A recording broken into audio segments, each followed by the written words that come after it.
Jerry Lewis looked Dean Martin directly in the eye backstage at the Flamingo Hotel in Las Vegas on March 22, 1955, and delivered the cruelest blow their partnership had ever endured when he sneered, "Real music isn't for you, Dean. You're just a pretty face with a decent voice, but you'll never be a real artist."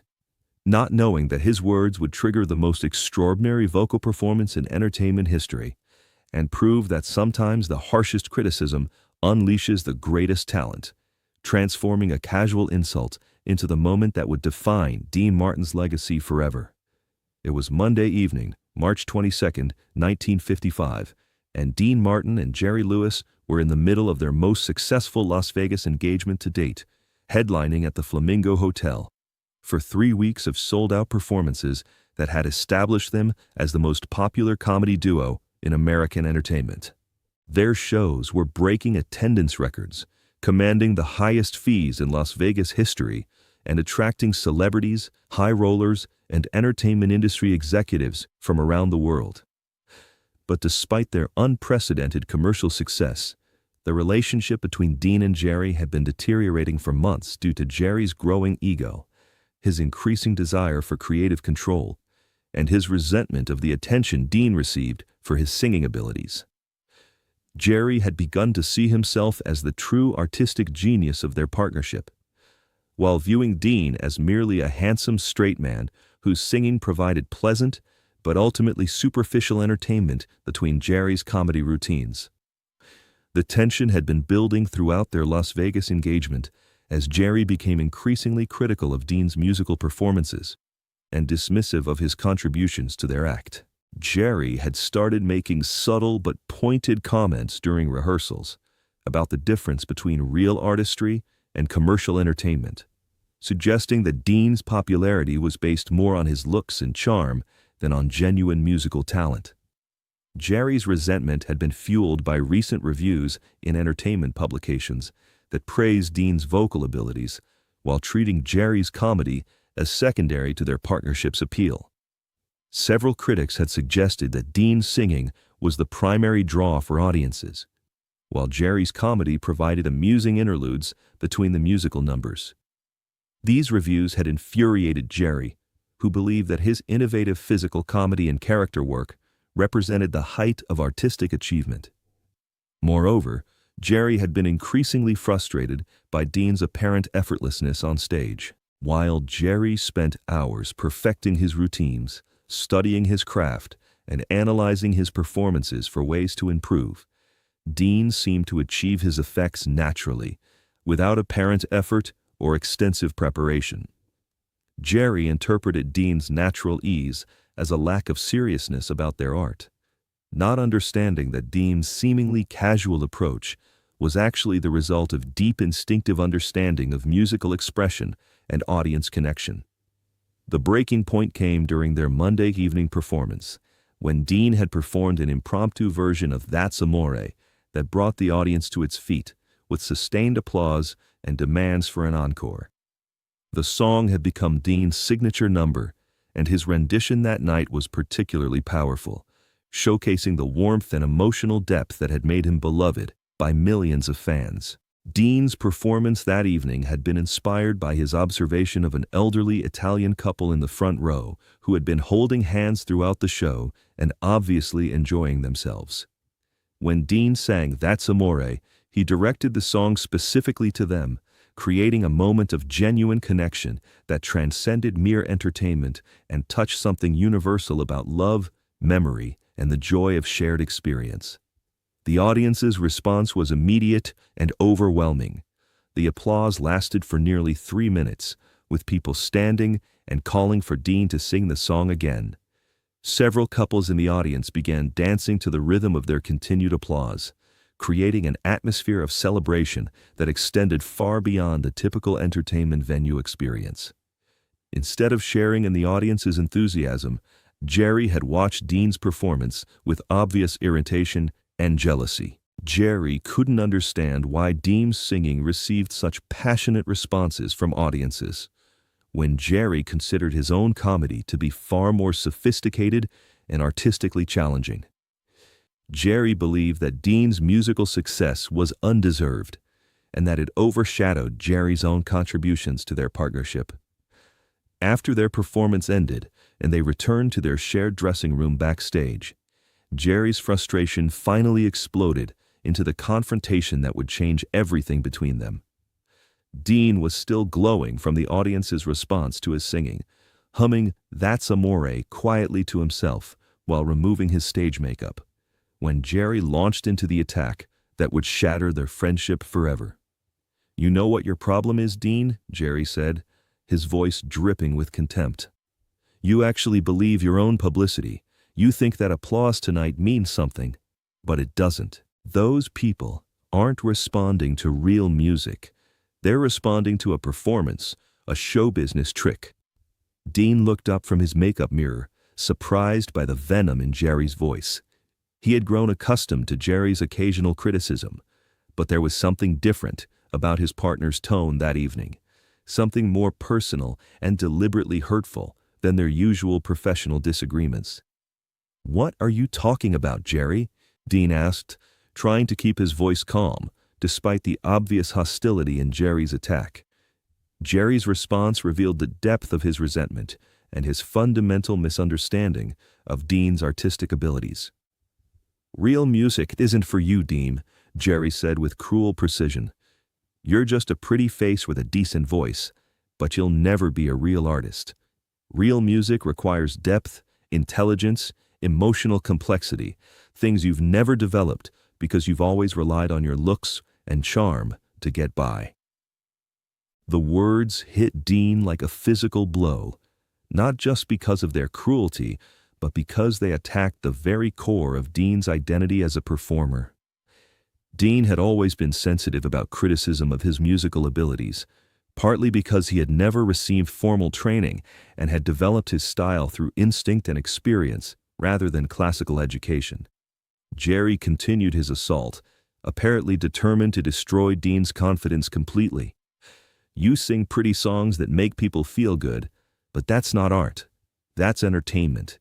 Real artists like Sinatra or Bing Crosby or Nat King Cole have something to say with their music.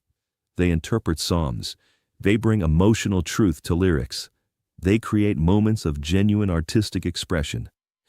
You just stand there and sound pleasant." Dean sat in stunned silence for a moment, processing the magnitude of Jerry's attack. He could have responded with anger, or defended himself by pointing out his commercial success and popularity with audiences. But something deeper was stirring in Dean, something that Jerry's criticism had awakened rather than crushed. "You really believe that?" Dean asked quietly. "I know it," Jerry replied with satisfaction, apparently pleased by Dean's subdued response. "You're a great entertainer, Dean, but you're not an artist. There's a difference, and the sooner you accept that, the better off you'll be." What Jerry didn't understand was that his cruel words had triggered something profound in Dean's artistic consciousness. Instead of destroying Dean's confidence, Jerry's attack had challenged Dean to dig deeper into his musical abilities and prove that he possessed the artistic depth that Jerry claimed he lacked. Dean stood up from his makeup chair and walked over to the small piano that sat in the corner of their dressing room. The piano was rarely used, except for occasional rehearsals, but Dean had always been drawn to it during quiet moments when he needed to think or work through musical ideas. "Jerry," Dean said, his voice now carrying a quiet intensity that Jerry had never heard before. "I want to sing something for you. Just you. No audience, no applause, no entertainment value. I want to show you what real music sounds like when it comes from the heart instead of the head." Jerry scoffed at Dean's proposal. "Dean, you don't need to prove anything to me. I'm not trying to hurt your feelings. I'm just being honest about your limitations." But Dean was no longer listening to Jerry's dismissive comments. He sat down at the piano and began to play the opening chords of "Memories Are Made of This," a song he had recorded earlier that year, but had never performed with the kind of emotional vulnerability he was about to reveal. What happened next would forever change how Jerry, and everyone who heard the story, understood Dean Martin's true artistic capabilities. Dean's performance began quietly, almost conversationally, as if he were sharing a private thought rather than delivering a formal musical presentation. His voice carried none of the smooth professionalism that characterized his stage performances, replaced instead by a raw honesty that seemed to come from the deepest parts of his soul. As Dean sang about memories and the passage of time, his voice began to reveal layers of emotion that Jerry had never suspected existed beneath Dean's polished exterior. There was pain in Dean's interpretation of the lyrics, the pain of someone who had experienced real loss and understood the weight of regret. There was longing in his phrasing, the longing of someone who had dreamed of artistic recognition, but had been dismissed as merely commercially successful. But most powerfully, there was love in Dean's voice. Love for the music itself, love for the power of songs to express feelings that couldn't be spoken, and love for the connection between performer and audience that Jerry had dismissed as superficial entertainment. Dean's piano playing was simple, but deeply felt, each chord chosen not for technical impressiveness, but for emotional impact. He played like someone who understood that music was about communication rather than demonstration, about sharing feelings rather than displaying skill. As the song progressed, Dean's voice gained strength and confidence, but not in the theatrical way that characterized his stage performances.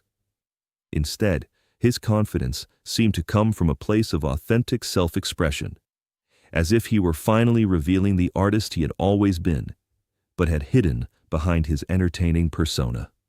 Jerry stood frozen in the dressing room, unable to move or speak, as he witnessed a side of Dean's artistry that he had never imagined existed.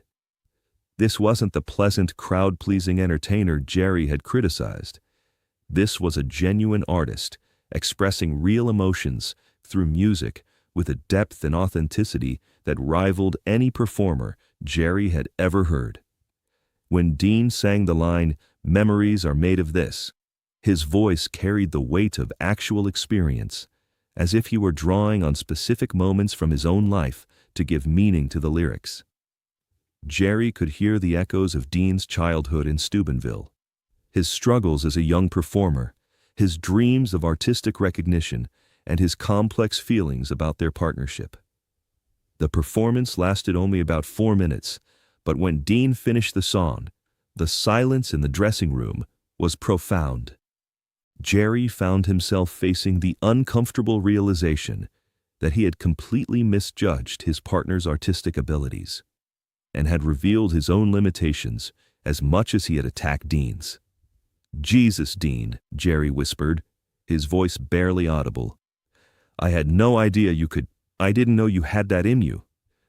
Dean turned away from the piano and looked at Jerry with an expression that combined sadness with disappointment. "That's always been in me, Jerry," Dean said quietly. "I just never felt safe enough to show it. I thought you, of all people, would understand that there's more to performing than what people see on the surface." Jerry struggled to find words to respond to what he had just witnessed. His entire understanding of their partnership and of Dean's artistic identity had been shattered by those 4 minutes of genuine musical expression. "Dean, I'm sorry," Jerry said, his voice breaking with emotion. "I was wrong about you. I was wrong about everything. That was the most beautiful thing I've ever heard." But the damage to their relationship had been done. Dean's performance had proven that he possessed the artistic depth Jerry had claimed he lacked, but it had also revealed the fundamental difference in how they understood art and entertainment. Jerry's attack hadn't destroyed Dean's confidence. It had awakened his determination to be recognized as a serious artist rather than just a successful entertainer. The incident marked the beginning of the end of their partnership.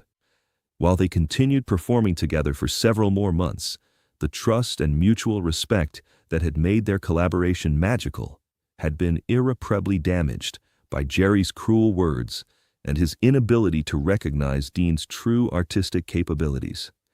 Dean's dressing room performance that night became legendary among the small group of people who witnessed it or heard about it from Jerry himself.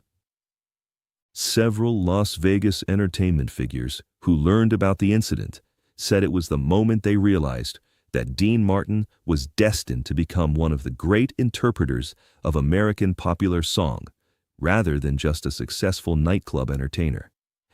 Jerry later admitted in interviews that his attack on Dean's musical abilities had been motivated by jealousy and insecurity rather than artistic judgment. He acknowledged that Dean's impromptu performance had taught him an important lesson about the difference between technical skill and artistic truth. Dean showed me that night that real artistry isn't about training or technique, Jerry said in a 1975 interview. It's about honesty and emotional connection. He had those qualities naturally, while I was still trying to learn them through study and practice. The incident also marked a turning point in Dean's approach to his musical career. After that night, Dean began taking more artistic risks in his song choices and interpretations, moving away from the purely commercial material that had made him famous toward more emotionally complex songs that allowed him to express the depth Jerry had claimed he didn't possess. Dean's subsequent recording career proved that Jerry's assessment had been completely wrong. Albums like Dream with Dean and Sleep Warm showcased Dean's ability to interpret songs with genuine emotional depth and artistic sophistication, earning him respect from critics who had previously dismissed him as merely a popular entertainer. The transformation in Dean's artistic confidence was immediately apparent to everyone who worked with him after the incident. Musicians, arrangers, and producers noted that Dean approached his recording sessions with a new seriousness and emotional commitment that elevated his performances to a level of artistry that surprised even his most devoted fans. Most significantly, Dean's willingness to reveal his emotional vulnerability in his music created a deeper connection with audiences who had previously seen him only as a charming entertainer. His later performances of songs like Everybody Loves Somebody and The Door Is Still Open to My Heart carried the kind of authentic emotional weight that Jerry had once claimed Dean could never achieve. The irony was that Jerry's cruel criticism had actually helped Dean become a better artist by challenging him to access and express the emotional depth that had always existed within him, but had been hidden beneath his polished entertainment persona. Jerry's attack, intended to diminish Dean, had instead liberated the true artist that Dean had always been.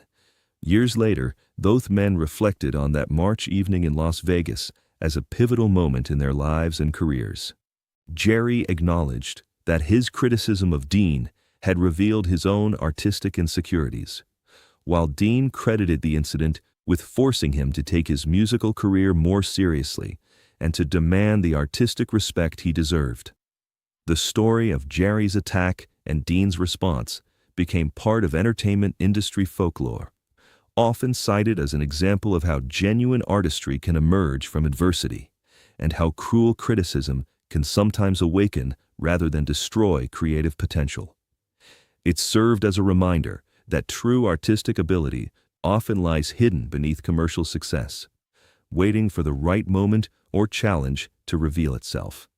Dean Martin's 4-minute performance in that Las Vegas dressing room proved that real music isn't about technical perfection or classical training. It's about emotional truth, genuine feeling, and the courage to be vulnerable. Jerry's claim that real music isn't for you had awakened the real musician that Dean had always been, transforming an insult into the catalyst for artistic growth and creative evolution.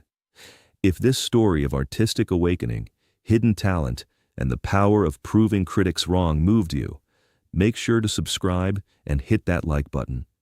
Share this with anyone who needs to know that true artistry comes from the heart, not from formal training, and that sometimes the cruelest criticism can awaken the greatest talent.